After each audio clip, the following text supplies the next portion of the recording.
The Cosmic Dream. How Neuroscience and Sufi Mysticism Explain Reality. Assalamu alaikum, and welcome to Sufi Essence.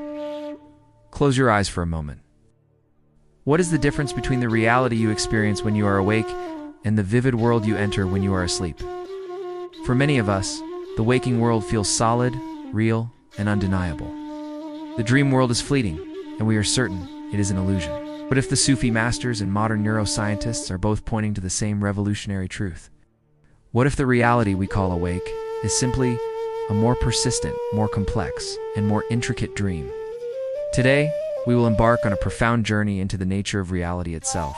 We'll explore the idea of the cosmic dream, a powerful concept in Sufi metaphysics, which posits that this entire universe is a dream dreamt by the divine. We will then connect this timeless spiritual wisdom with the cutting-edge discoveries of neuroscience, which are now showing us that our brains are not just passive receivers of information, but active creators of our reality. This is a lecture on how to find the I that lies at the heart of our being, a journey to a life of profound authenticity and spiritual freedom.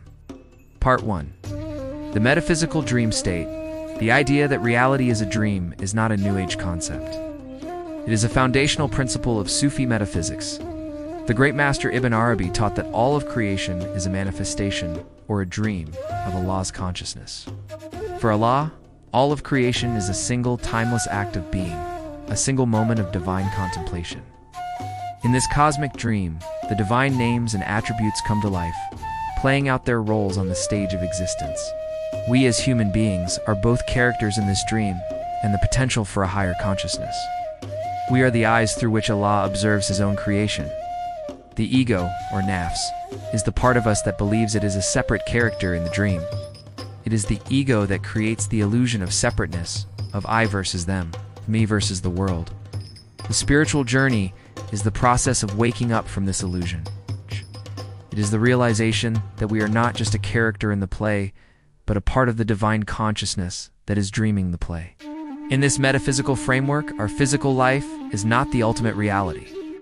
It is a temporary manifestation, a school for the soul, designed to help us remember our divine origin. Death, therefore, is not an end, but an awakening. The Sufi masters taught that to die before you die is to wake up from the dream of the ego in this very life, so that when the final awakening comes, we are already at home in the divine presence.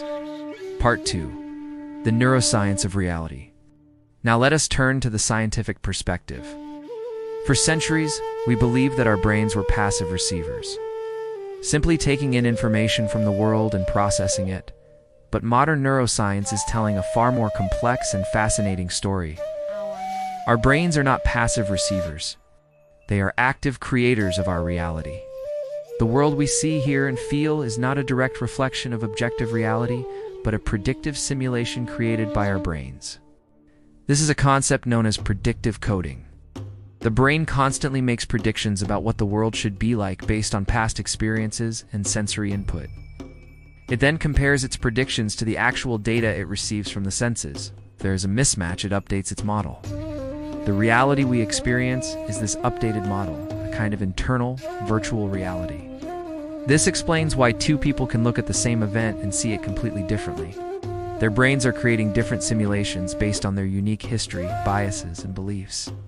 This scientific discovery gives a powerful physiological basis to the Sufi idea that our reality is a dream. The dreamer is our brain, and the dream is the simulated reality it creates. The ego is the main character in this dream, and it is so convincing that we forget it is a simulation. The world of matter, the world of forms, the world of our senses, these are all part of the simulation. The dream from which we must awaken to a deeper, more profound reality. Part 3. The waking dream. Sleep, dreams, and prophetic vision. We can bridge the gap between these two perspectives by looking at the very nature of dreams themselves. In Sufi thought, sleep is considered a minor death. When we sleep, our soul temporarily leaves the body and returns to a state closer to its divine origin. This is why dreams are often considered a window into the spiritual world. The Prophet Muhammad, peace be upon him, said that a sincere dream is one of the 46 parts of prophecy. Neuroscience offers a fascinating parallel. When we are in a deep dream state, the parts of our brain responsible for logic, reason, and self-awareness are less active. The brain is not processing information from the external world. Instead, it is creating its own internal world, a world that feels incredibly real to the dreamer. This is a scientific glimpse into the possibility of a reality beyond our senses, a reality created by consciousness itself. Prophetic dreams and spiritual visions can be seen as moments when the dreamer's consciousness transcends the limitations of the ego and accesses a higher, more unified reality. The Prophet Yusuf's dream of the sun and moon bowing to him, and the Prophet Muhammad's vision of his ascension on the night journey are not just stories. They are profound spiritual experiences that occurred in a state of consciousness that transcended the normal waking state. They are a testament to the fact that the spiritual world is not just a fantasy, but a real and tangible dimension that we can access when we learn to quiet the ego and listen with the heart. Part 4. The ego as the dreamer. The central obstacle to waking up from the cosmic dream is the ego, or the nafs. The ego is the dreamer within the dream. It is the part of us that is so deeply invested in the narrative of our own life, our successes, our failures, our relationships, that it refuses to acknowledge the possibility of a greater reality. Imam Ghazali, in his profound spiritual journey, realized this truth. He came to see that his intellectual pride, his desire for fame and recognition, was a veil that kept him from a direct, experiential knowledge of Allah. He realized he was living in a dream, and that the only way to awaken was to die to his ego. The ego creates the illusion of time and space, of cause and effect, of a past that is fixed and a future that is uncertain. But in the reality of the cosmic dream, all moments exist in a single eternal present. The ego's greatest trick is to convince us that the waking dream is the only reality, and that our individual self is the most important thing in it.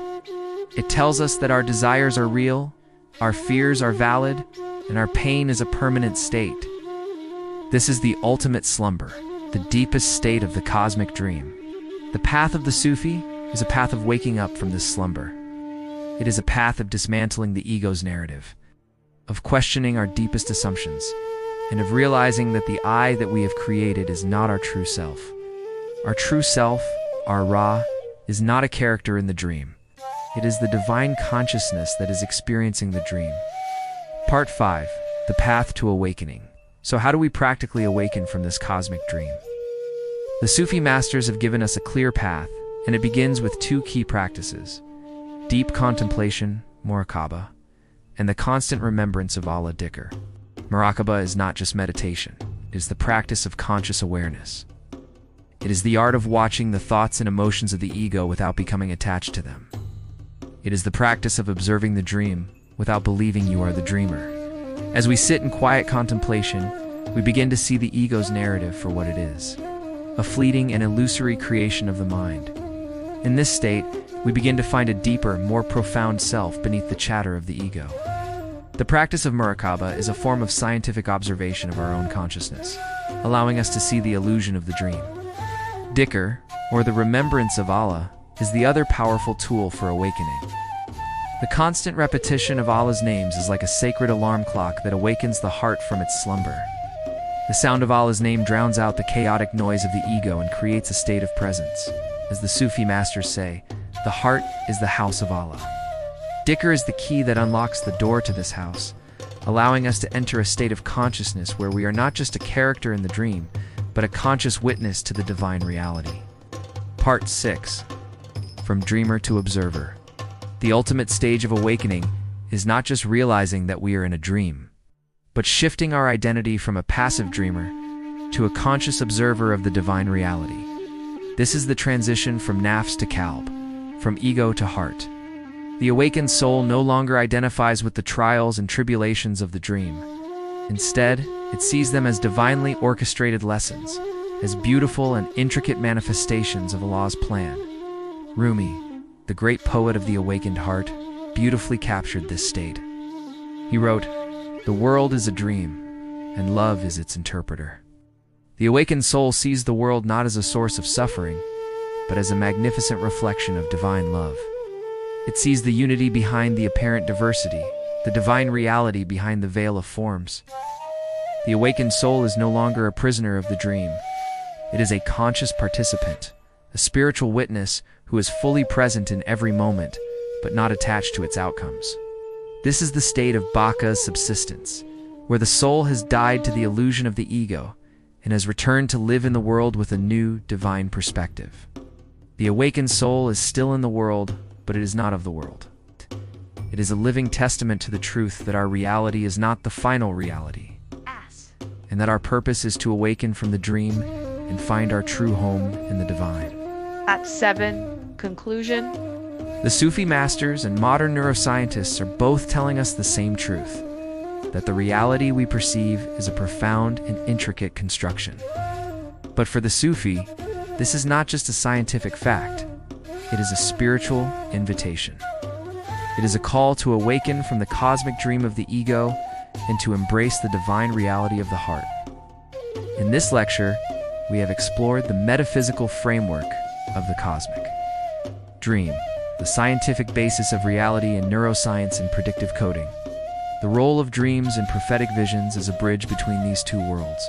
The ego is the dreamer who must be awakened, the practical path of muraqabah and dhikr to find a higher state of consciousness, the ultimate state of awakening, where we become a conscious observer of the divine.